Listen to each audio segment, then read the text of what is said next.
Pampa Debates. Oferecimento GBOX Previdência e Seguro de Pessoas. A proteção certa para a sua família. Unimed Porto Alegre. Cuidar de você. Esse é o plano. Biscoitos Zezé. Carinho que vem de família. Banrisac Digital. Dinheiro na mão, sem cartão. E Sescope RS. Cooperativismo. A grande força do Rio Grande.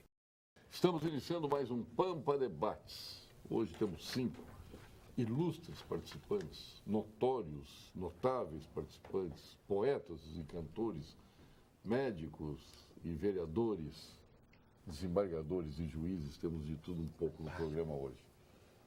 Luiz Coronel. Olha, o menino... Hoje vai ter um duelo, eu estou ladeado por 2 poetas. O menino foi ao juiz, o juiz perguntou: com quem tu queres ficar? Com a tua mãe ou com teu pai, meu filho? Tu já é jovenzinho. Você quer ficar com o Internacional. Mas por que, meu filho? Não estou entendendo. Não, é que meu pai e minha mãe me batem, o Inter não bate ninguém. Muito bom. Que momento. Doutor Paulo de Argolo Mendes. Pois olha, Nosso presidente do Sindicato Médico. eu até fico constrangido de falar nos assuntos que ia falar diante de poetas e, né? Poetas e cantores, Mas vou médicos e desembargadores. só dar um pequeno toque. O Porto Alegre começou a Operação Inverno. 10 dias antes do inverno, começou a Operação Inverno. Sabe quantos médicos eles contrataram? Que vai aumentar a doença, problemas respiratórios. Sabe quantos médicos eles contrataram? O município? Município. Nenhum. Mas não tem dinheiro. Nenhum. Tudo agora para o Marquesã não tem dinheiro. Não tem dinheiro. Não tem dinheiro. Não tem dinheiro. Nenhum. Anunciaram com pompa e circunstância. Vai começar a Operação Inverno, foi autorizado pela Câmara Municipal. Nenhum médico. É fantástico. Enquanto isso, o Hospital Parque Belém, com mais de 200 A leitos... presença do secretário fechado. de Saúde lá, que pediu que nós aprovamos com urgência. Com urgência. E aí, o Cassiano, nenhum, o vereador da cidade, como é que o prefeito é eleito para resolver as questões ou não sabia também? Ninguém sabe mais nada desse Hoje até país. eu tive Ninguém sabe de nada. uma notícia boa. O Temer lá não sabe que locou um helicóptero, não sabe que o avião era do Joesley. O Lula não sabe qual apartamento. Sabe. Quem mandou flor para a mulher dele sabia, tanto é que ele ligou para cobrar. Quero agradecer as flores que tu mandou para minha mulher, tá? Hoje eu trago uma notícia boa, que eu não soube pela prefeitura, soube pelas categorias. Que o fornecedor de areia, que a usina tem que ter areia para produzir ali o asfalto, esse aí, que é um dos componentes. E que ontem fez um acordo. Então, acredito que em seguida nós tenhamos as 2 usinas funcionando, a da Restinga e a da Zona Norte, porque a cidade está toda esburacada. Por que demorou? Porque os devedores querem... Como é que a pessoa vai fornecer mais areia se, por exemplo, esse fornecedor de areia tinha uma dívida, a prefeitura tinha uma dívida com ele de 800 mil. Ele queria negociar. Parece que ontem saiu uma luzinha no fim do túnel, negociaram, e em seguida nós queremos que a cidade fique melhor, porque ela está toda esburacada. E o asfalto é necessário. O que nós queremos? Eleger o prefeito, tem que arrumar a solução. Tem que enfrentar. Hoje eu estive lá no Pala, aliás, estive no Senge, lá no encontro do Senge. Sim. Tecnologia, inovação e soberania, que é importante, nós perdemos a nossa soberania. É verdade.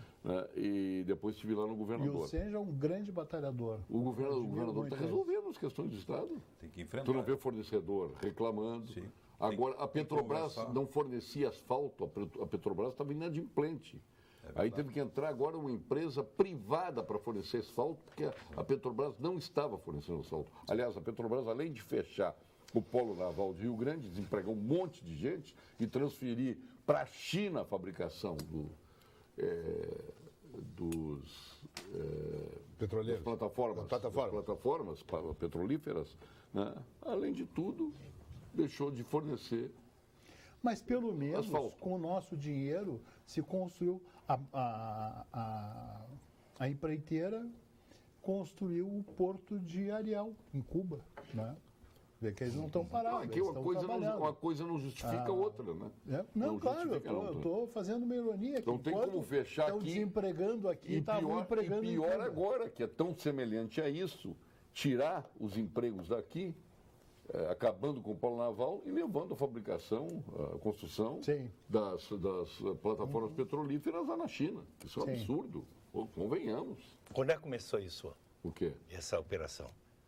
de fechamento aqui. De Rio Grande para O desmonte. Foi, 2 meses depois da posse do Pedro Parente. Teu amigo Pedro Parente, nosso amigo, esteve aqui, foi vice-presidente da RBS. Conhece o Rio Grande do Sul. Isso aí foi o problema do desmonte lá de Rio Doutor Grande. Genaro Baroni Borges. Mas, antes do senhor falar, apresente o nosso ilustre convidado, poeta. Essa honra fica para mim. Porque eu chamo ele de o Moro dos Pampas. Eu já disse aqui que nós temos outros Moros. Eu já disse que há Pelo Brasil mais afora. juízes em Berlim. Não há só um juiz em Berlim. Assim como não há só um Moro no Brasil. São milhares de Moros, são juízes extremamente competentes, capacitados. O Moro se diferenciou por uma circunstância, Ele está lá voltado apenas para essa questão da Operação Lava Jato. Ele está bem assessorado. O tribunal, os tribunais, o Regional Federal, talvez o STJ, aparelharam a jurisdição. Ele tem assessoria, ele só trata disso. Agora, imagina o seguinte, se ele tiver... Agora, para apresentar o nosso doutor Johnson, que já esteve aqui em outras oportunidades, ele faz toda uma dissertação. Sim, parece voto de ministro. Não. Parece Mas e agora, então, eu vou chegar. Isso aí o Cantinflas fazia muito melhor do que eu. Sem dúvida. Não é? Concorda? Se a defesa está confusa, eu não sei se me defende ou se me acusa. Então, depois dessa minha cantinflada, e que eu quis dizer que não há só um Moro no Brasil, aqui no Rio Grande do Sul nós temos centenas de Moros, dentre os quais se destaca o meu querido amigo Luiz Antônio de Abreu Johnson, um homem que, se não fosse eu por pensei nada... que o senhor ia fazer aqui, Luiz Antônio de Abreu Johnson. Se não valesse ele merece essa Se não valesse por nada, em todas as comarcas que ele jurisdicionou, ele sai embaixo do braço com o título de cidadania. Quer dizer, então, é um homem diferenciado, efetivamente, é diferenciado. Reconhecido pela comunidade. Exatamente. E não sabia que era poeta. É um juiz que vai na comunidade, é um juiz que se comunica, que faz a interface com a comunidade, né? Como aconteceu na minha encruzilhada, e agora em Lajeado está fazendo um trabalho extraordinário, que é aquele chamado Presídio de Mulheres. Está feita a apresentação. E estou já mostrando os 2 livros aqui. Tem a pauta. Até o nome é Bom Juiz Johnson, um nome forte, hein? É o nome Juiz Johnson. Depois de todas essas considerações, fica até difícil de falar, né? Mas, mais uma vez, uma honra, Paulo Sérgio, sempre convidado, né? Dentro do possível estarei presente. Não sou o Moro do Rio Grande do Sul, nós somos mais de 700 magistrados. Eu acho que o Moro é o Johnson do Paraná. Ainda tem um Moro, tem o Moro de Veneza. Temos mais de 700 juízes e desembargadores. Todos extremamente capacitados. Né? Todos extremamente capacitados, cada um com o que eu não conheço perfil, com o seu perfil jurisdicional, né?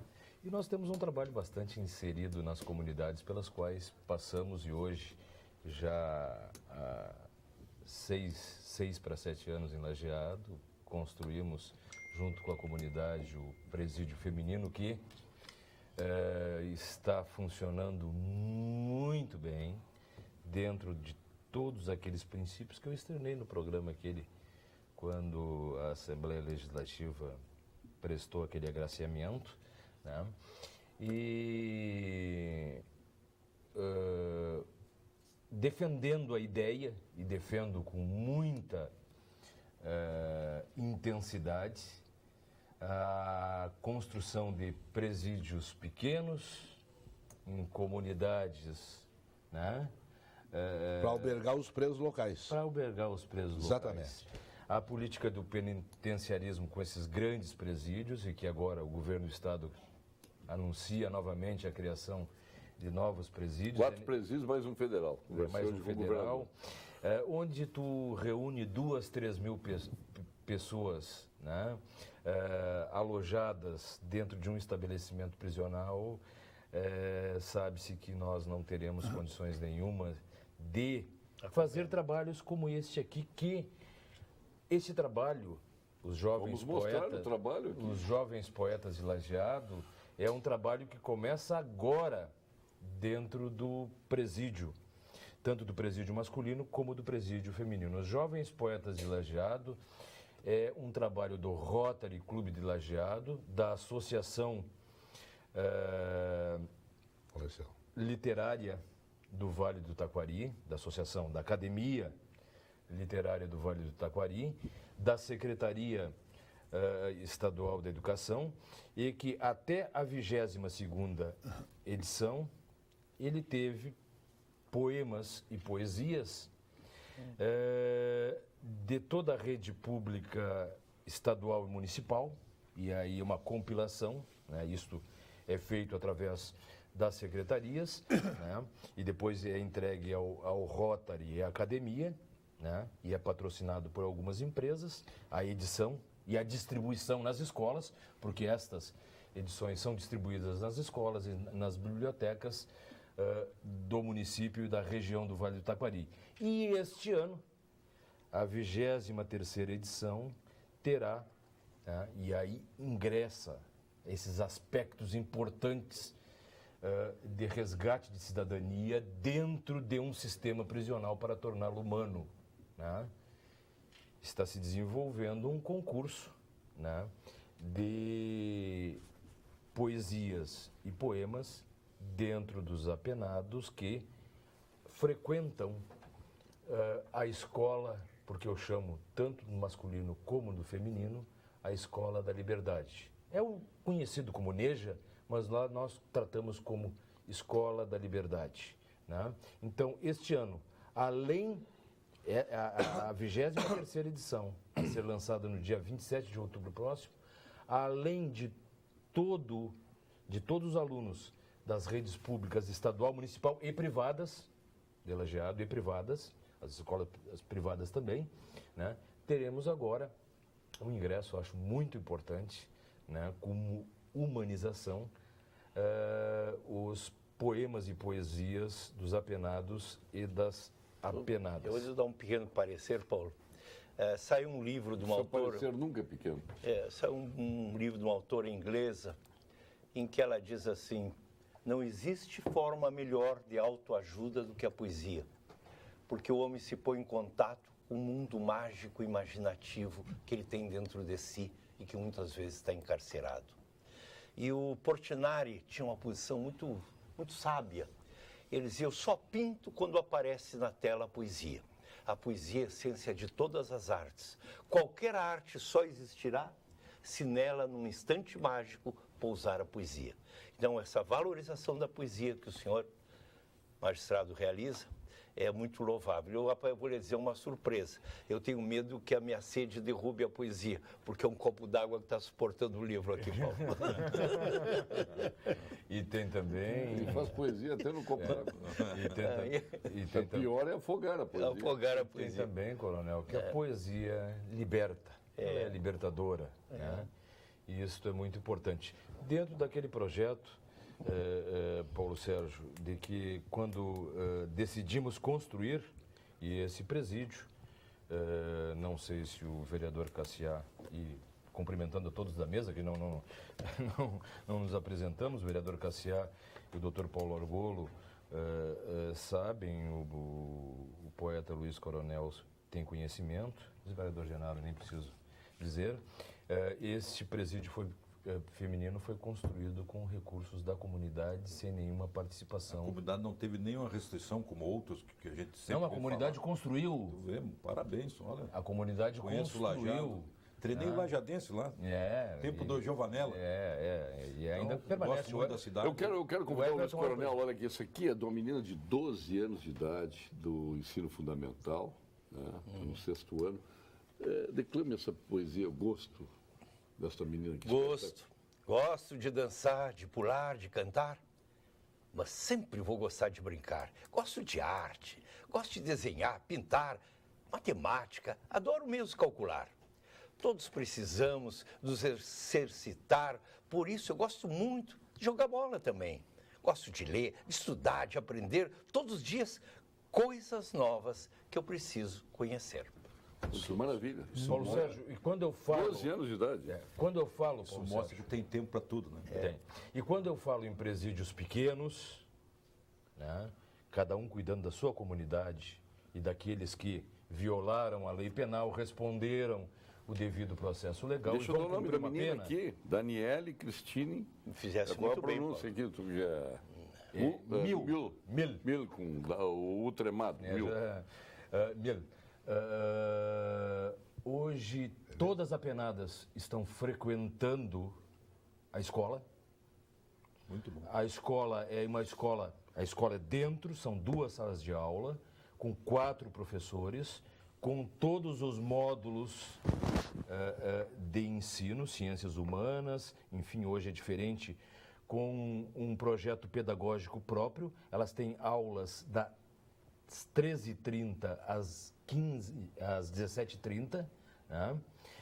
O regime disciplinar, nós inauguramos ele no dia 23 de outubro do ano passado, com a presença de todas as autoridades estaduais.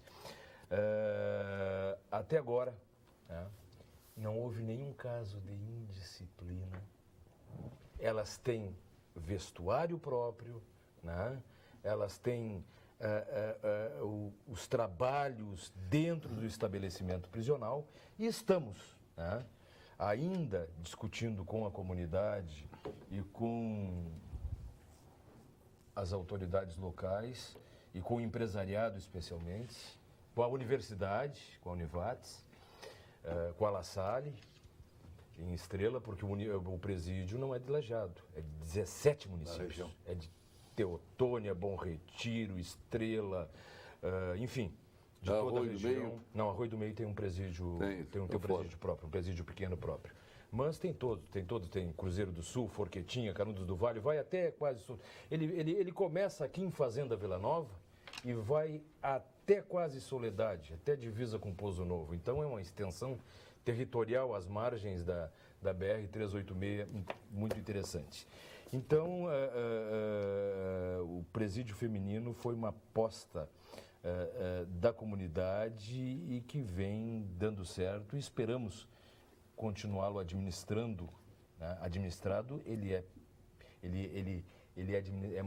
porque a execução criminal ela é mista, né? É do Poder Judiciário e do Poder Executivo.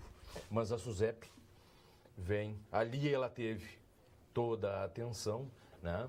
E o juiz, que não sou eu, o juiz que cuida, Dr. Paulo Meneghetti, que cuida dessas questões, vem cuidando com muito rigor, né? Esperamos que aquilo que nós pensamos como modelo para que a mulher ingressasse ali e saísse dali de uma forma diferente. Quantas Ou seja, mulheres são? Hoje nós estamos com 20. 20? Mas ele tem capacidade para até 120. Nós vamos devagar, Cassiar. Não vamos superlotar, não construímos um presídio para ser um depósito de mulheres. Tá certo. Né? Mas um aspecto principal da pena que é relegado é a ressocialização. Que beleza. E ressocialização se faz também Parabéns, doutor Johnson. com cultura. Parabéns. E quem é que assumiu o custeio? O Poder Judiciário, através das penas alternativas, né, que recolhe daqueles que praticam delitos de menor gravidade, né, ingressou com 60%.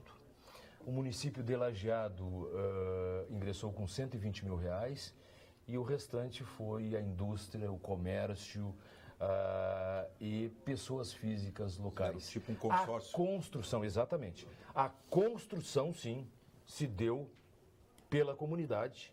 Né?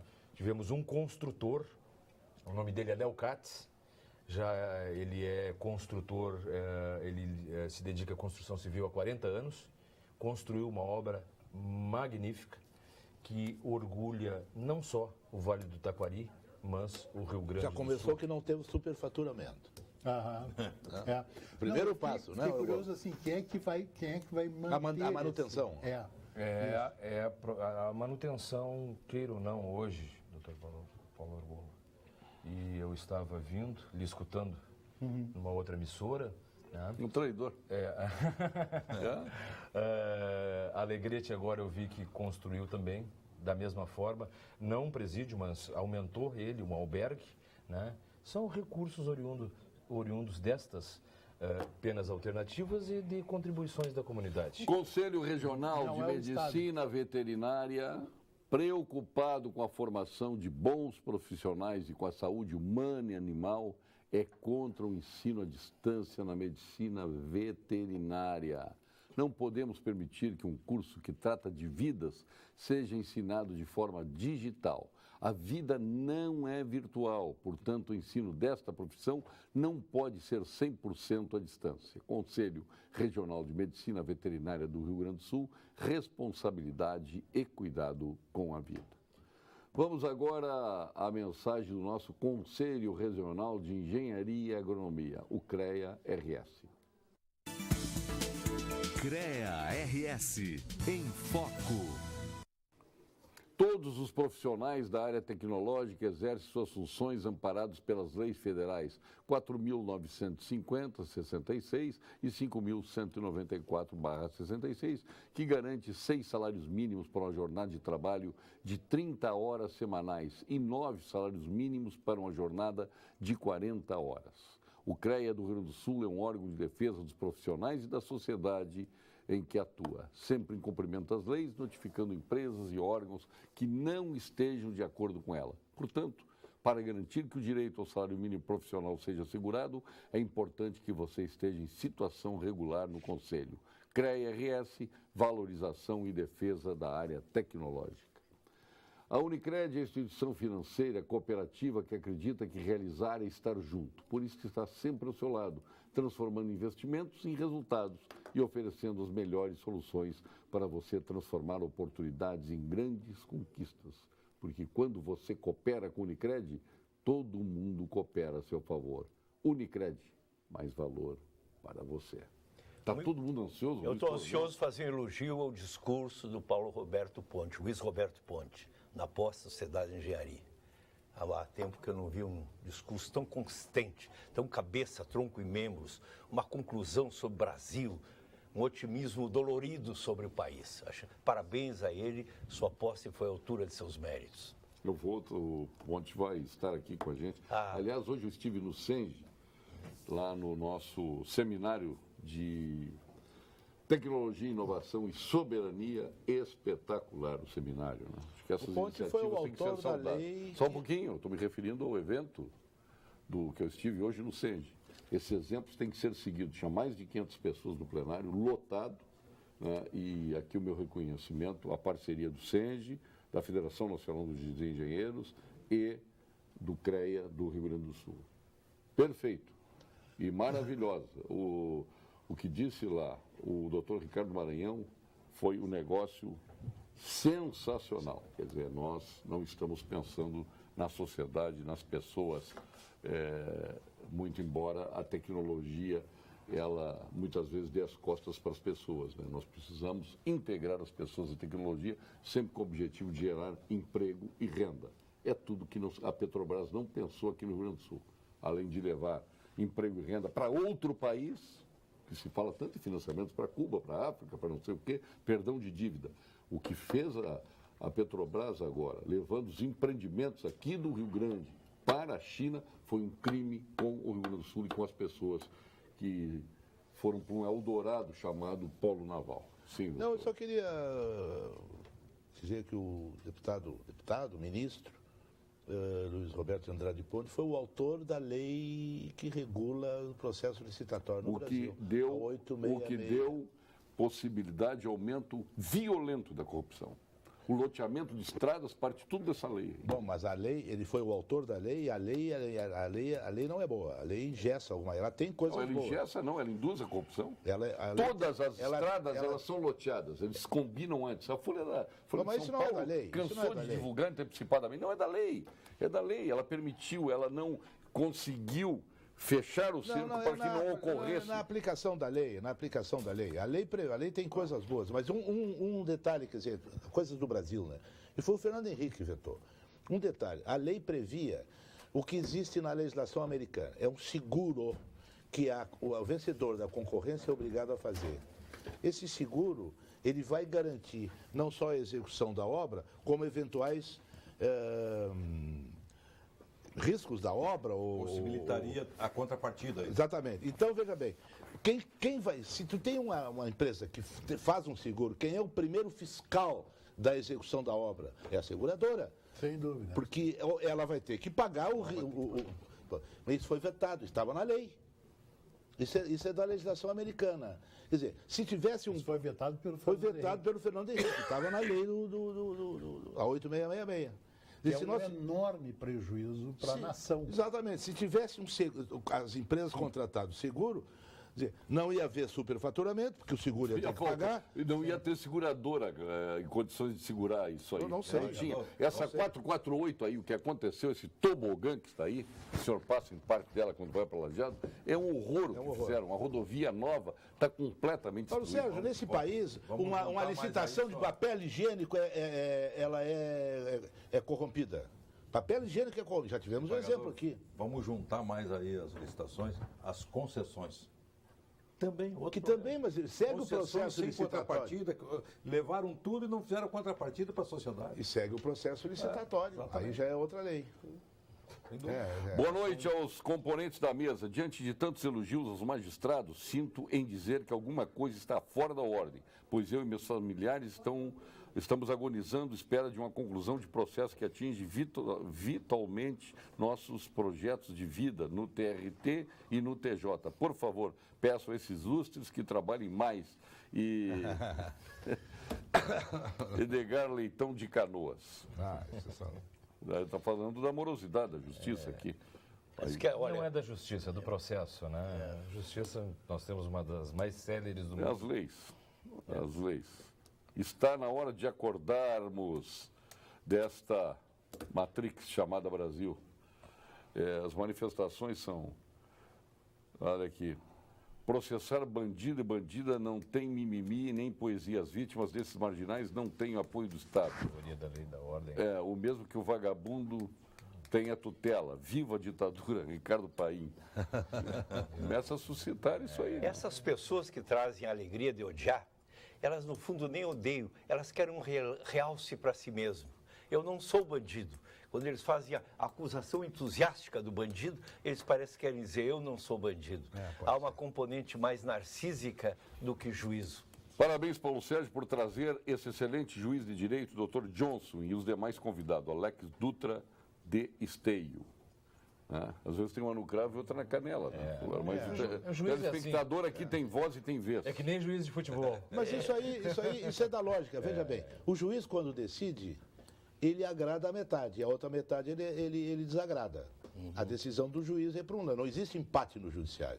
Quando ele decide, quem ganhou, o juiz é o melhor. Quem perdeu é o pior. Isso aí isso é da lógica. Mas voltando à questão prisional, Encruzilhada tinha um presídio pequeno. Foi inaugurado pelo Luiz Carlos Madeira quando era secretário de Justiça. Presídio pequeno, o Johnson conhece. Presídio pequenininho para servir os presos, os apenados de Encruzilhada. Com essa crise que tem aí, que é caótica do presídio central e coisas do gênero, começaram a mandar para lá presidiários do presídio central, da Paz, que não sei de onde, Só inocentes. Em pouco tempo já começou a ter rebelião. Sim. O tráfico entrou lá dentro, que não tinha, e daqui um pouco estava a juíza ameaçada de morte. Quer dizer, a solução, é que disse o Dr. Johnson, a solução são presídios locais, para manter o presidiário da localidade ali. Porque aí, meu querido amigo, vem a questão até da poesia. Nós temos uma situação tal que eu sou favorável ao juiz sem rosto.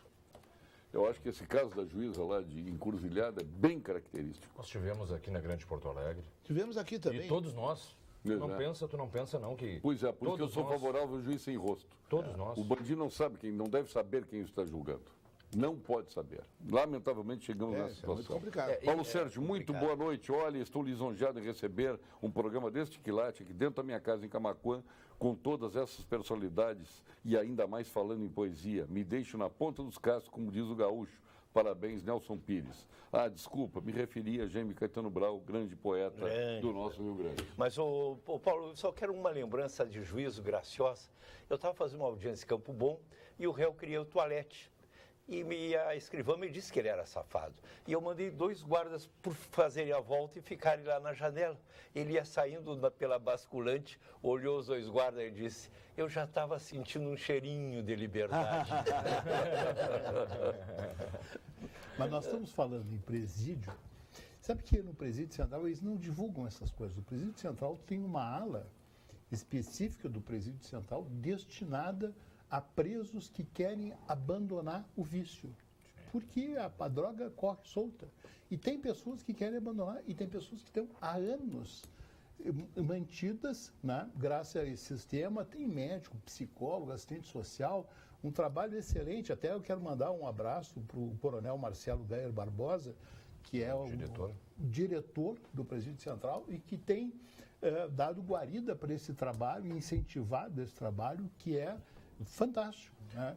Tem conseguido ali o que nós não temos conseguido aqui fora. Na rua. O maior problema do sistema prisional é de saúde.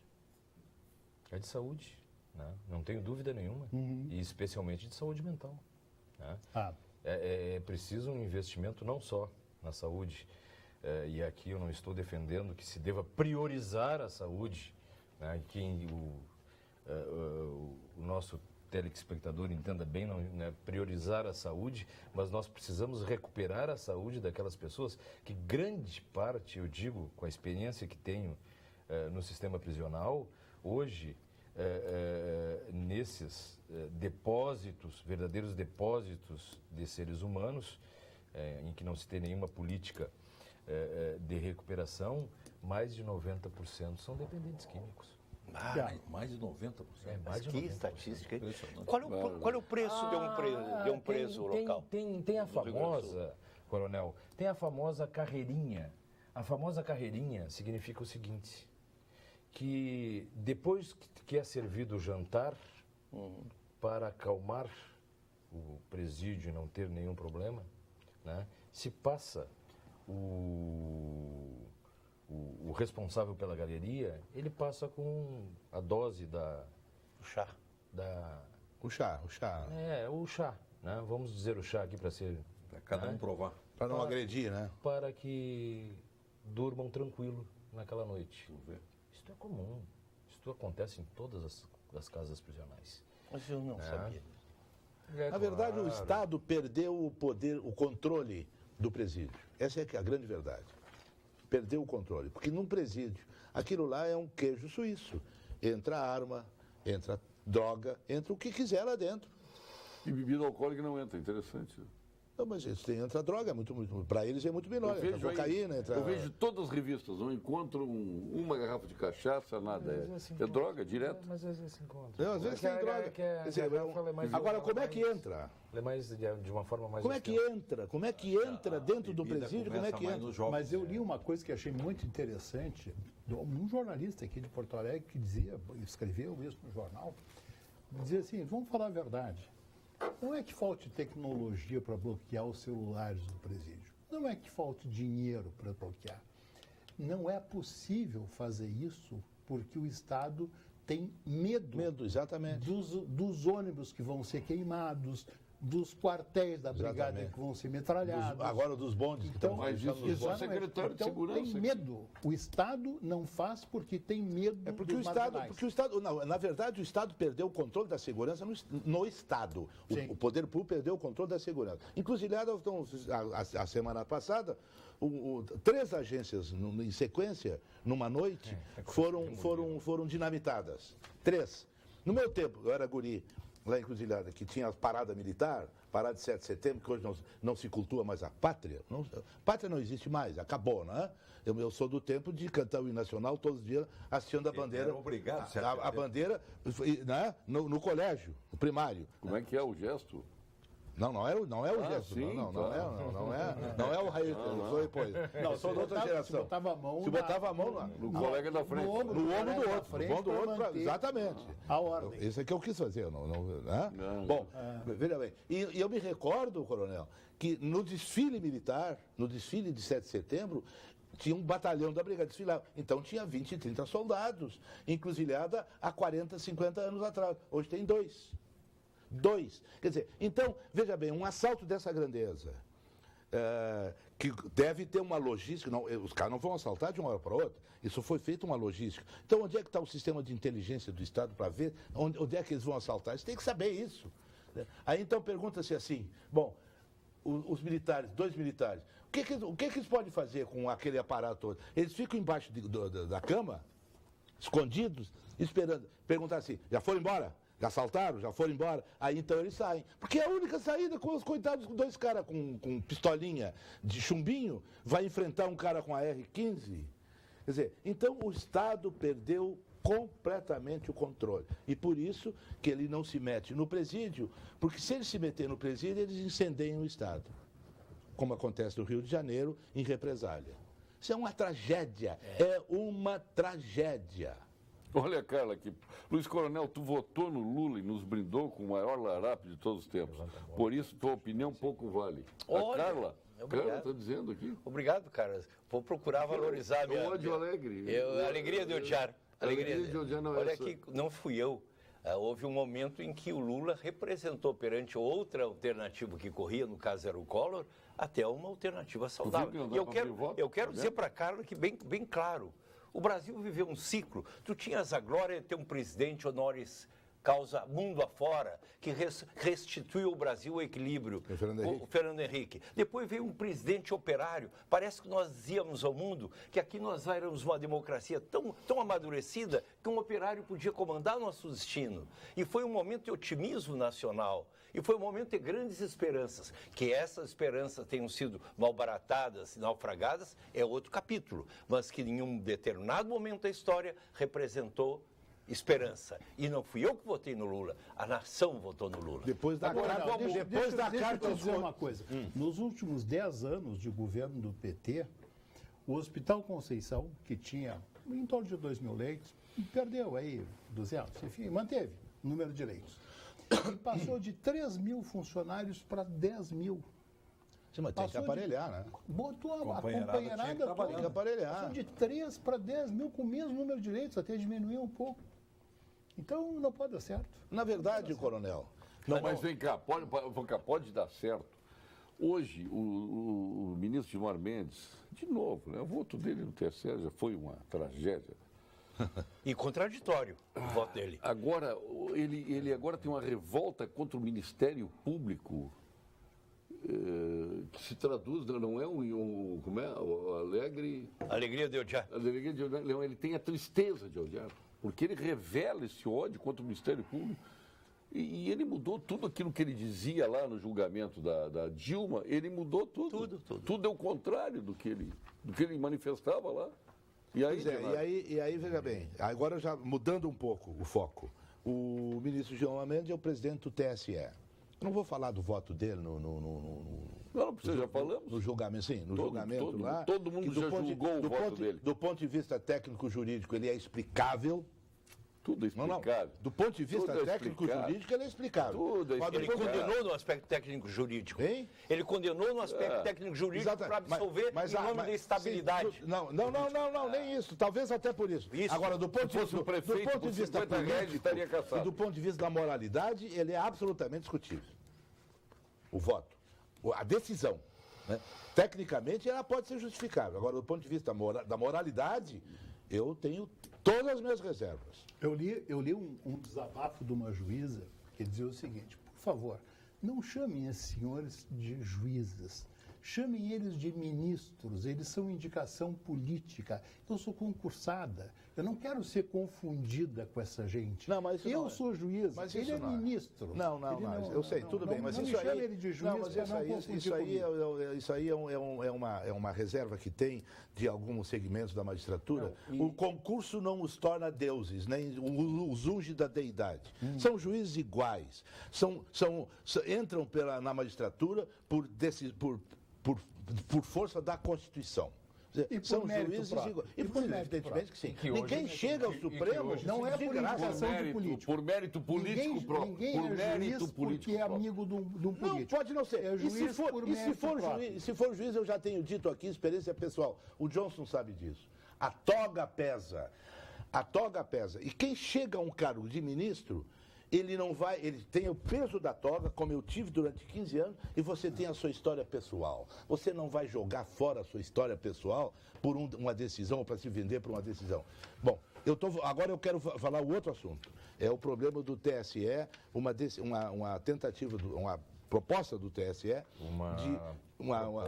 já é uma resolução. Uma resolução que vai por contingenciamento, etc. Se bem que, veja bem, o TSE tem uma sede em Brasília, que é suntuosa, que mais parece um cassino de Las Vegas.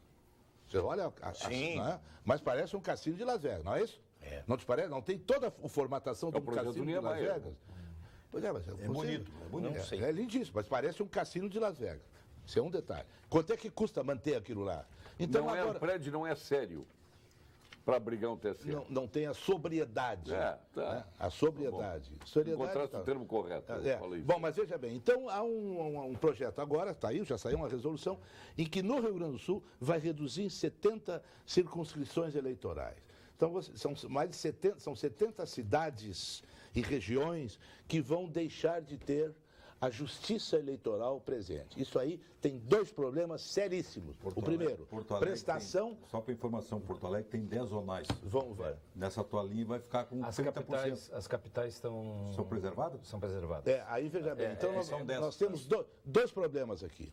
Primeiro, a prestação de serviço. Tanto mais agora que foi criado a identificação nacional, a carteira única, que vai usar exatamente o serviço da Justiça Eleitoral e através da Justiça Eleitoral que vai ser feito esse trabalho de como é que é o nome disso? Mas é interessante, porque a presidente do TRE, ela disse que está se valendo do Exército para conseguir fazer o exame biométrico. Sim, exatamente. Aliás, todo mundo se vale do Exército. Sim, o exame biométrico e a Justiça Eleitoral tem a expertise para isso. Isso é um lado. E o outro lado é a questão da presença da autoridade eleitoral no local. Você sabe muito bem, aqui em Porto Alegre não. Você sabe muito bem que uma eleição no interior, se não tem a presença da autoridade eleitoral no local, ela vira uma bagunça, a campanha eleitoral. E no interior, coronel, um voto o cara ganha eleição. Em muitas cidades. Quer dizer, então, veja bem, se você não tem autoridade local, autoridade eleitoral local, você vai dificultar a fiscalização da lisura do processo eleitoral. Mas vem cá, não tem dinheiro, Dianaro, como é que vai manter? Como tem, sabe quanto é que vai contingenciar? 78 milhões de reais no Brasil por ano. O que é isso? Bom, mas de 70 a 78, está todo mundo enxugando tudo. Não tem saúde, não tem educação, não tem segurança, não tem nada. Reduz a mordomia do TSE. Não tem nada. Reduz a mordomia do TSE. Bom, aí tu que entende disso. Acontece o seguinte, que se avançou muito em termos de justiça eleitoral. Né? Justamente com dinheiro, porque... claro, ficou fácil. Né? Não só ficou fácil, né? A necessidade de nós termos eleições limpas, lisas. Né? Nós temos necessidade de ter polícia limpa, presídios limpos, nós temos necessidade de tudo. Mas agora, porque a polícia não é limpa, vai sujar a justiça eleitoral. Mas não é, tem que ter um equilíbrio ao menos. O problema é tu trabalhar com um orçamento garantido, que se todos pudessem trabalhar com orçamento garantido, não estou dizendo que está errado. Eu, se estivesse lá, eu gostaria de ter o meu orçamento garantido. Todos nós gostaríamos de trabalhar com orçamento garantido. Mas não é a questão de orçamento, e transformar tudo em conquistas. Quando o Poder Executivo está extremamente sacrificado nisso. É a prestação do serviço, é a autoridade judiciária. Tem um poder sacrificado que trabalha com uma oscilação de arrecadação violenta. E tem outro que recebe lisamente o seu... Mas é o mais corrupto. Quem? Não, mas não é justiça eleitoral. Mas quando tem a justiça tem a oportunidade de acabar com a corrupção, não acaba. Mas não, momentinho, está acabando. Para aí, Paulo Sérgio. Há 10 anos atrás, quando é que tu ia imaginar que nós teríamos a elite política e a elite empresarial na cadeia? Era inimaginável. Por favor, tu pode ter equívocos. Afinal, são juízes, são humanos, são homens que julgam e erram. Mas veja bem, quando que você ia imaginar que teríamos a elite empresarial e a elite política, mais alguns tivemos que vão... condições de criar cláusula de barreira e o Supremo... Isso foi um equívoco do Supremo. Mas foi um grave equívoco. Grave Isso aí equívoco. gera quanto? Grave Gera equívoco. quanto de prejuízo Grave para o contribuinte brasileiro? Tudo bem, mas é que eu estou Quanto? dizendo, são homens que erram. Só para lembrar, partidos que não tivessem 5% no país seria extinto. Foi uma pena. Foi um erro. E vejam bem, e quem que instituiu a cláusula de barreira? Foi o próprio parlamento que cortou na carne. Quer dizer, então não pode também se queixar do parlamento. O parlamento cortou na carne. Foi um projeto de lei de iniciativa parlamentar. E o Supremo entendeu que isso aí feria a liberdade. E acabou dizendo, não pode ter cláusula de barreira. Nós temos 32 partidos e tem projeto de mais... Então deixa o seu colega falar agora, 30 desembargador. Eu não tenho dúvida nenhuma, o Serginho afirmar, que a redução da Justiça Eleitoral, e a Justiça Eleitoral, até então, era um dos órgãos estatais com maior confiabilidade nesse país. E ainda continua. Tá? Mesmo Tivemos depois... a urna eletrônica. Não, isso foi um julgamento do Tribunal Superior Eleitoral. Nós temos urna eletrônica, nós temos a identificação biométrica, o risco de alguém votar por outrem hoje é quase que zero, né? Nós temos algumas distorções da democracia, mas no que diz respeito à justiça eleitoral, nós temos uma das melhores justiças eleitorais do mundo, reconhecida mundialmente. Exatamente. Tanto é que se tu pegar qualquer eleição... Isso não se discute. Eu sou Querem reduzir isto. Aquilo que nós temos de bom tem que ser reduzido. O quê? Mas eu não quero que reduza o que tem de bom. Mas isso gera corrupção Quando e a impunidade. justiça tem que dar a sua contribuição para a sociedade, como aconteceu na cláusula de Mas barreira... isso aqui não é contribuição. Isso aqui não é contribuição, Paulo Sérgio. Isso aqui é serviço Estou dizendo... público. Estas circuncisões, circunscrição... Zonas eleitorais. Zonas eleitorais. Eu já estava confundindo até com o exército, que é circunscrição militar, né? Tu é milico, tu é da ditadura ainda, né? Hoje nós estamos vivendo a ditadura. Tá mostrando. confundido com Circunscrição. Pode ser circunscrição também. É zona eleitoral. Agora, nesse aspecto, o que poderia ter economizado que viabilizaria isso, a cláusula de barreira? Eu vou te dizer uma coisa. Não vou viabilizaria isso e outras coisas. Não vou comparar com a cláusula de barreira. Só uma atitude do tribunal errada. Você foi do Supremo. Trouxe um prejuízo violento. A extinção de uma zona eleitoral vai demandar, como já demandou. Vou te citar um exemplo. Uma das zonas eleitorais de vários municípios, pelos critérios da resolução, municípios com 20, 30 mil habitantes não terão zona eleitoral. O eleitor vai ter que tirar o título eleitoral, tem que se deslocar. 200, tem lugares no Rio Grande do Sul que o cidadão terá que se deslocar 200, 300 quilômetros. O que já fazem as pessoas doentes para fazer uma consulta na cidade com maiores recursos. Tudo bem. Mas se Isso vai estimular o quê? A corrupção. Doutor, só uma frase. Olha aqui, doutor. Vão carregar gente. Vamos conduzir para um raciocínio. Isto é uma depreciação da democracia. Claro que sim. É uma depreciação Capos diminutos da democracia. Se tu valorizas a democracia, tu queres um aperfeiçoamento do processo eleitoral. Evidente. Se tu reduz a competência do processo eleitoral, tu deprecias a democracia. Exatamente. Eu acho que o teorema é muito claro. Eu acho que os senhores que organizaram isso devem achar que a democracia brasileira está em demolição, está em implosão, está em ineficácia. Então, por isso... Perfeito. Exatamente. Olha aí, tudo que deu criar esses 100 números de municípios que criaram e que se emanciparam, sem a mínima estrutura, de novo onerando o contribuinte brasileiro, com Câmara de Vereadores, com Prefeitura, com estrutura, com tudo. Paulo Sérgio, tem outro argumento. Tem outro argumento mais importante. Aí a economia. ver todo o resto que desencadeia. Inclusive o fechamento. Cria município que não tem a mínima condição de pagar um médico. Mas o salário do prefeito questão do fechamento das zonas eleitorais, do rezoneamento, do fechamento das zonas eleitorais, a maioria das zonas eleitorais funciona com servidores dos municípios. Cedidos pelo município. É porque o TRE, não tem custo para a União. O TRE não tem estrutura para manter todos. Evidente, não tem dinheiro. A prova está que é chamado juiz zonal, naquela oportunidade da eleição. É a única estrutura que o cidadão trabalha de graça. É a Justiça Eleitoral. E aí não terá a presença do juiz. Como jurado também trabalha. Ele também trabalha. Também como jurado. Por isso que, só para anunciar e para que os nossos espectadores... Mas eu achei que o doutor Argolo me ajudou. A Associação dos Magistrados Brasileiros e dentro dela a Júris, ingressou no Supremo Tribunal Federal com uma ação direta de inconstitucionalidade para tentar, né? Isso foi distribuído ao ministro Celso de Mello, que deve se pronunciar nos próximos dias, para verificar a questão da inconstitucionalidade desta resolução, que ao sentir, né, da magistratura, e não é da magistratura do Rio Grande do Sul, é o Setor Nacional, dos tribunais regionais eleitorais, das associações de magistrados, né, na defesa, né, daquilo que eu considero assim, ó, também é, como a saúde, como a educação, né, o direito de votar e ser votado é um direito fundamental. E a justiça... Agora aqui no Pampa Debate chegou o momento do engenheiro. Momento do Engenheiro. Oferecimento Senge, Sindicato dos Engenheiros. Nosso maior projeto é você.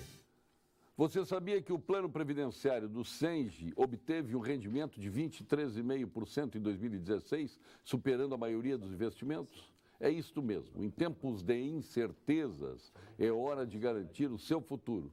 Por isso, você precisa conhecer o Senge Previdência, um plano moderno, ágil e rentável, e que cresce a cada dia. Por outro lado, em matéria de saúde e bem-estar, o plano Senge Unimed é a melhor opção do mercado para os engenheiros e para os seus familiares, com mensalidades diferenciadas, qualidade inigualável. O plano de saúde Senge já conquistou a preferência de mais de 11 mil beneficiários, que agora contam também com planos regionais para Caxias do Sul, Bagé e Santa Rosa. Se você já é sócio do Sindicato dos Engenheiros, parabéns. Se ainda não é, associe-se e aproveite estas e as demais vantagens e benefícios exclusivos do Sindicato dos Engenheiros, onde o nosso maior projeto é você.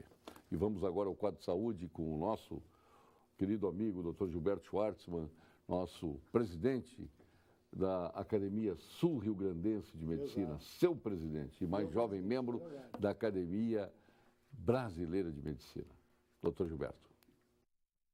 Boa noite, eu sou o professor Gilberto Schwartzman, sou especialista no tratamento do câncer. Eu gostaria de chamar a atenção dos senhores e senhoras para alguns avanços muito importantes no tratamento do câncer. O câncer de pulmão, por exemplo, é um dos maiores desafios da medicina dos nossos tempos.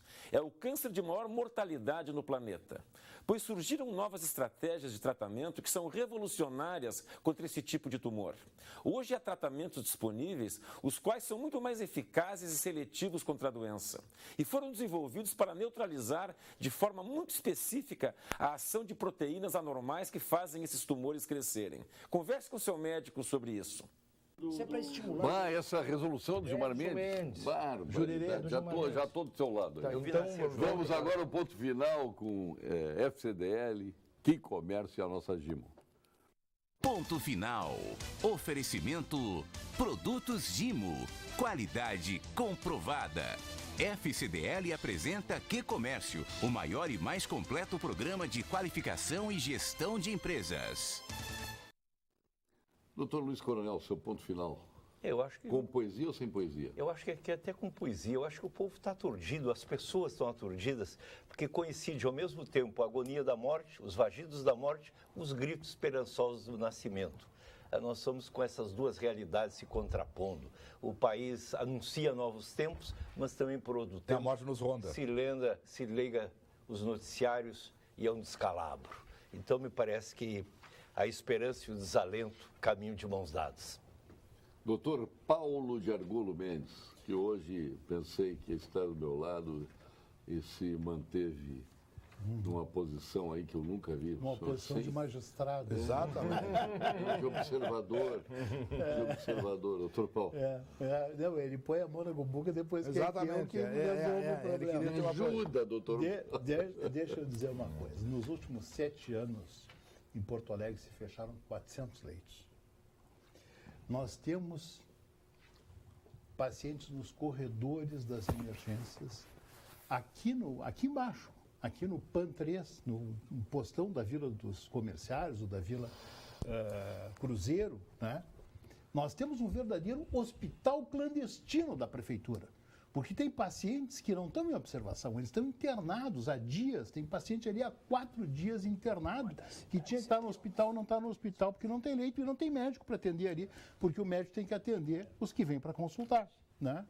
Bom, com tudo isto, nós mantemos mais de 200 leitos do Hospital Parque Belém fechados. São camas com lençol branco estendido em cima, mais de 200 camas com lençol branco estendido em cima, com 10 leitos de UTI, com 5 blocos cirúrgicos. Estrutura pronta. Pronto, é só entrar e deitar na cama. Tem tomografia, tem ressonância, tem ecografia, tem completamente aparelhado, né?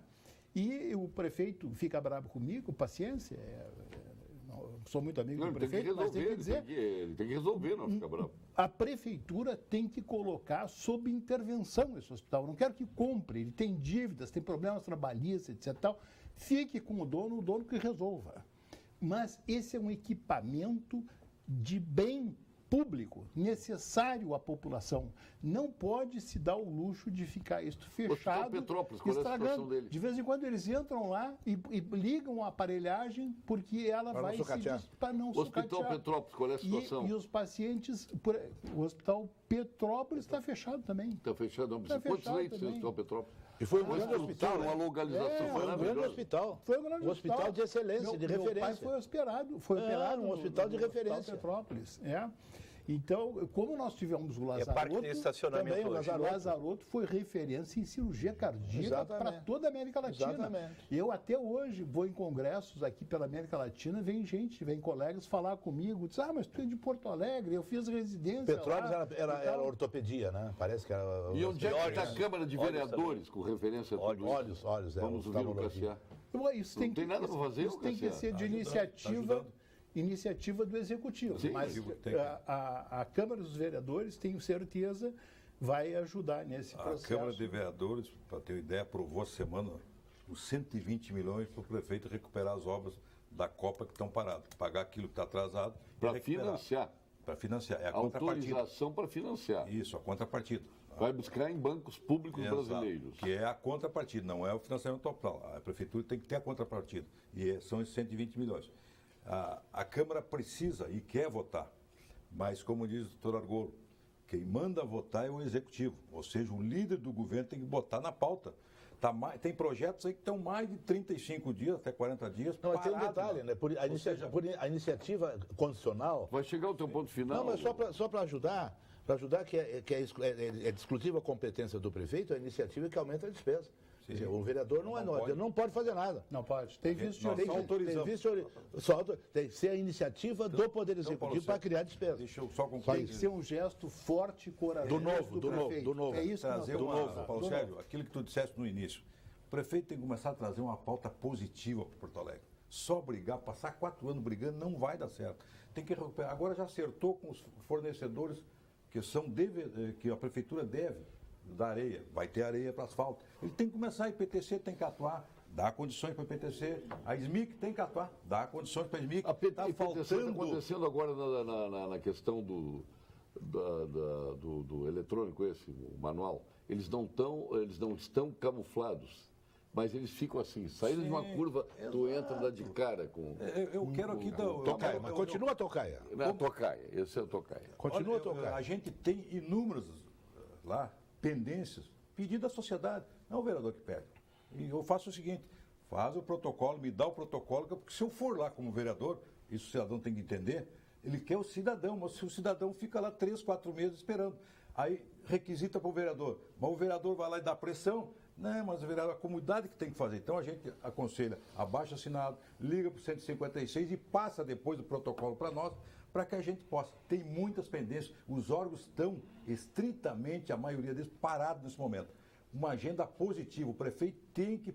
Ele falou em atitude na campanha e nós ajudamos, agora queremos uma atitude dele. Agora, concreta. a EPTC fez ali, quase no Mirrigues, ali na Perimetral, quase na Ipiranga, fez um toldinho ali, botou com Sim, zinco, fica aguardando. e com a plataforma Geralmente na de descida. cimento. Na descida, eles ficam ali embaixo. Entendeu, daquilo Coronel? ali. Embalou, dormiu, passou de 60 e pega.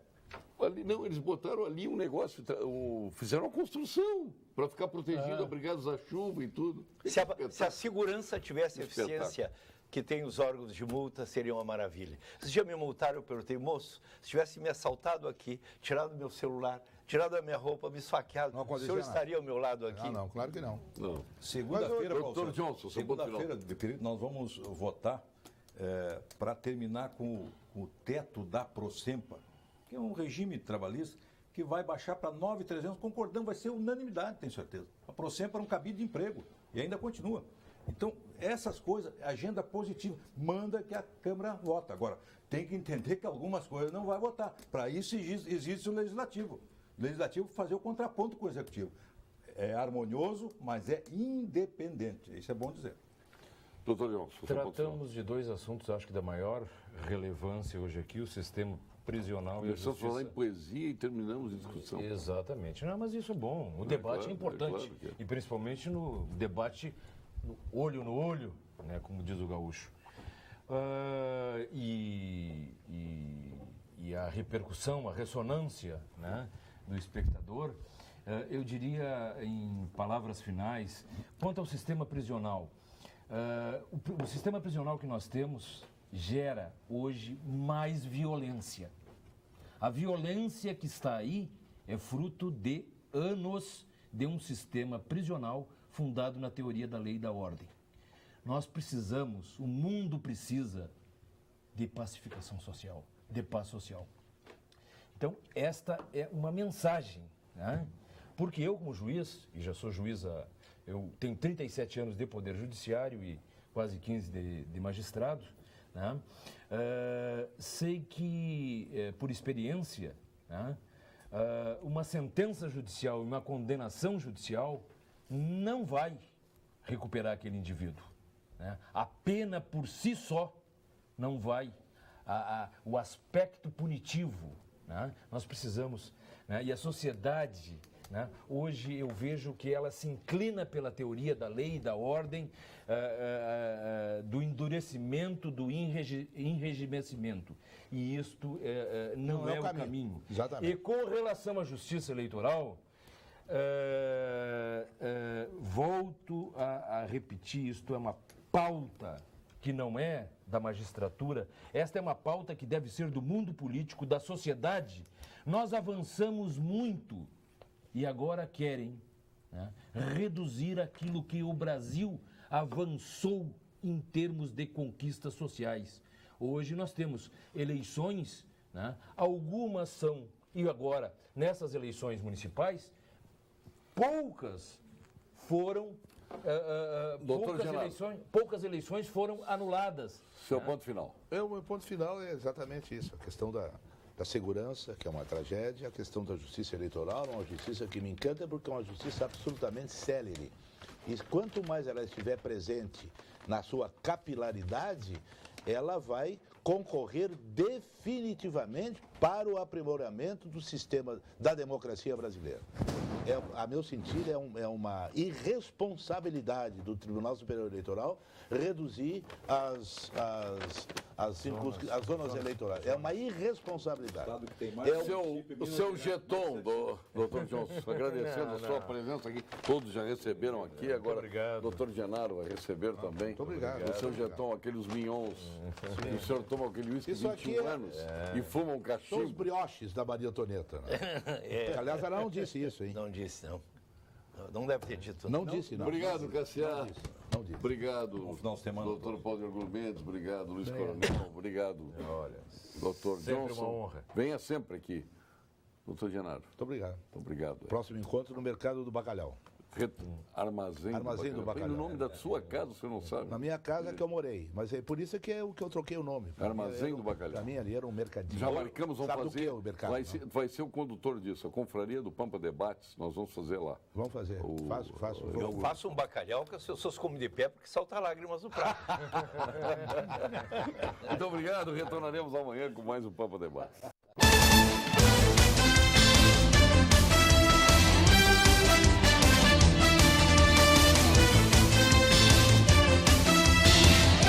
Pampa Debates. Oferecimento GBOX Previdência e Seguro de Pessoas. A proteção certa para a sua família. Unimed Porto Alegre. Cuidar de você. Esse é o plano. Biscoitos Zezé. Carinho que vem de família. Banrisac Digital. Dinheiro na mão, sem cartão. E Sescope RS. Cooperativismo. A grande força do Rio Grande.